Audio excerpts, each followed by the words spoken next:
Bonjour à tous, c'est Monsieur Sarr et bienvenue à vous sur Tech Tradisport. Nous poursuivons avec notre chapitre 2 relatif au procédé de démarrage des moteurs asynchrones. Pour rappel, dans la première partie, consacrée au problème de démarrage des moteurs asynchrones, nous avons dit que le branchement du moteur au réseau électrique peut se réaliser par démarrage direct pour des moteurs à faible puissance et que s'il y avait risque de détérioration des enroulements du moteur ou de l'installation accompagnant, nous devons utiliser un procédé de démarrage, mais aussi pour les moteurs à moyenne et à forte puissance. Donc, contrairement au démarrage direct, le démarrage des moteurs à moyenne et à forte puissance nécessite l'utilisation des procédés de limitation du courant de démarrage, tout en maintenant les performances mécaniques de l'ensemble moteur-machine entraînée.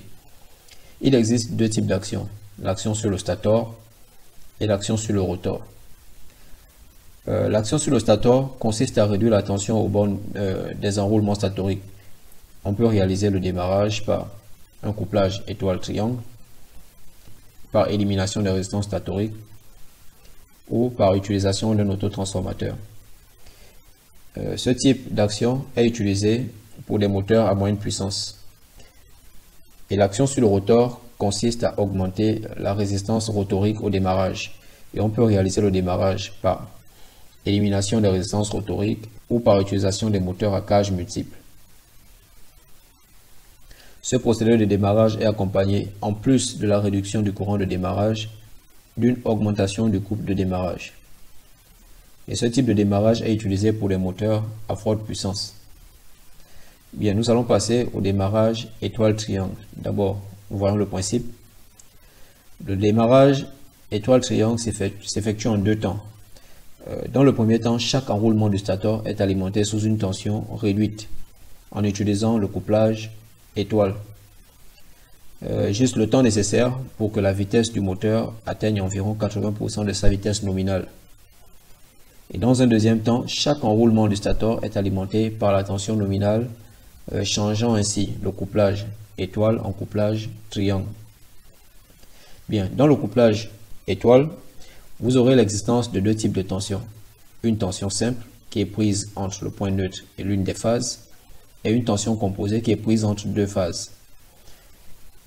Et dans le couplage triangle, il n'y a pas de point neutre. Il n'y a donc pas d'existence d'une tension simple. On aura uniquement la tension composée, c'est-à-dire la tension qui est prise entre deux phases. Et ce type de démarrage est utilisé pour les moteurs à couplage triangle lors de leur fonctionnement nominal. À titre d'exemple, nous allons supposer que nous avons un moteur dont la plaque signalétique indique 400 volts/690 volts qui doit être accordé à un réseau de 230 volts/400 volts. Bien, nous passons au démarrage étoile-triangle semi-automatique à un sens de marche. Pour cela, nous allons supposer qu'on veut démarrer un moteur asynchrone triphasé en étoile-triangle dans un sens de rotation par un bouton poussoir S2 et l'arrêter par un bouton poussoir S1. Le circuit de puissance est représenté comme ceci, avec KM2, le contacteur de ligne, KM3, le contacteur triangle et KM1, le contacteur étoile. Et en ce qui concerne le circuit de commande, nous avons deux solutions possibles. La solution 1 est schématisée comme ceci. Et dans la solution 2, nous ferons usage d'un contacteur auxiliaire Ka qui possède un contact temporisé retardé à l'ouverture. Bien, à partir de cet instant, nous allons marquer une petite pause et basculer sur Schemaplique pour la conception puis la simulation de ce procédé de démarrage.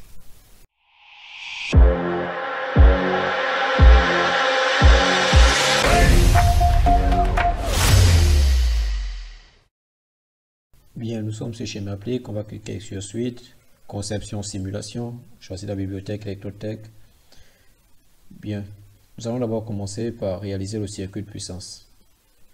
Donc on sélectionne une source, voilà, triphasé avec neutre, on change l'orientation, voilà, on va chercher la protection, voilà, sectionneur à fusible.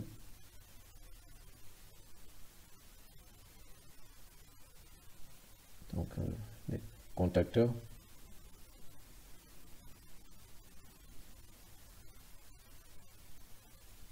Donc notre contacteur de ligne KM2. On va choisir un moteur. De préférence, on va prendre le moteur à rotor bobiné, juste en bas.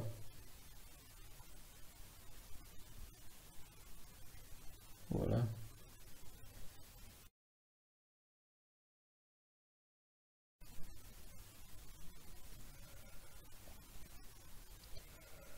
Donc on va prendre le contacteur.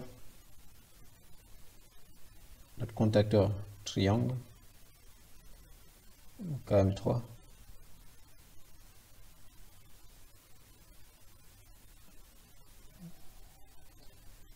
Et on fait notre contacteur étoile. KM1.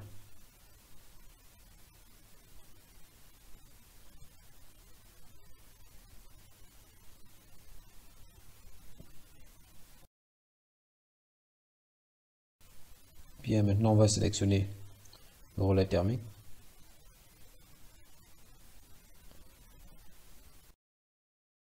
On n'a plus qu'à faire le câblage.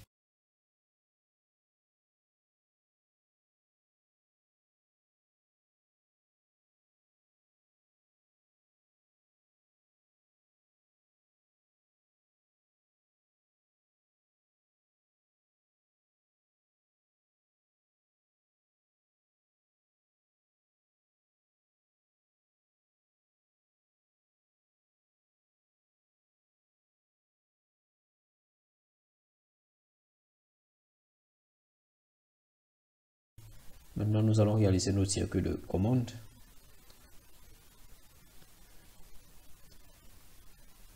D'abord, la solution 1. Commence avec un contact appartenant à notre sectionneur Q1.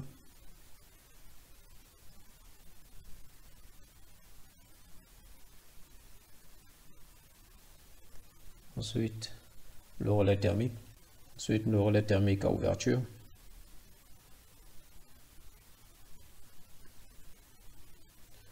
Les boutons poussoirs. D'abord celui à ouverture et enfin l'autre à fermeture.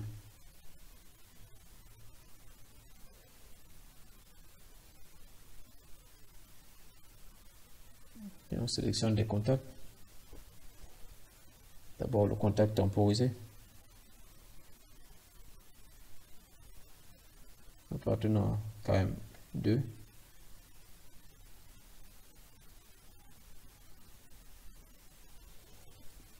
Notre verrouillage électrique. Donc, KM3. Voilà. Et notre contact normal ouvert. Appartenant à KM1.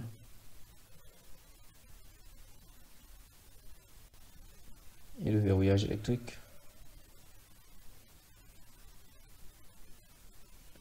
Ok, KM1. Voilà.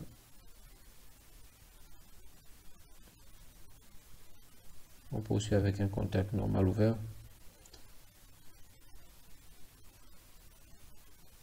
Appartenant cette fois-ci à KM2.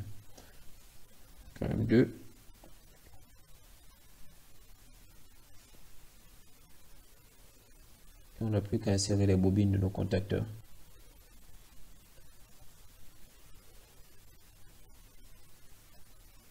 Donc,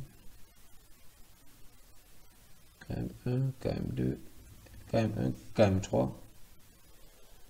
Voilà.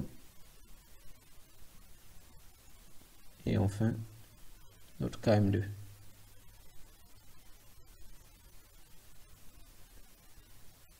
On n'a plus qu'à réaliser le câblage.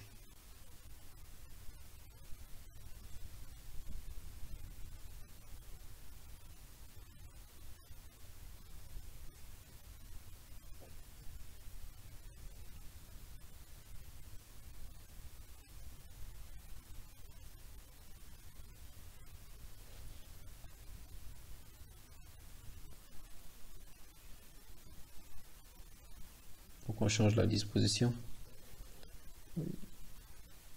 Voilà. Donc on va déplacer tout ce bloc là. Voilà.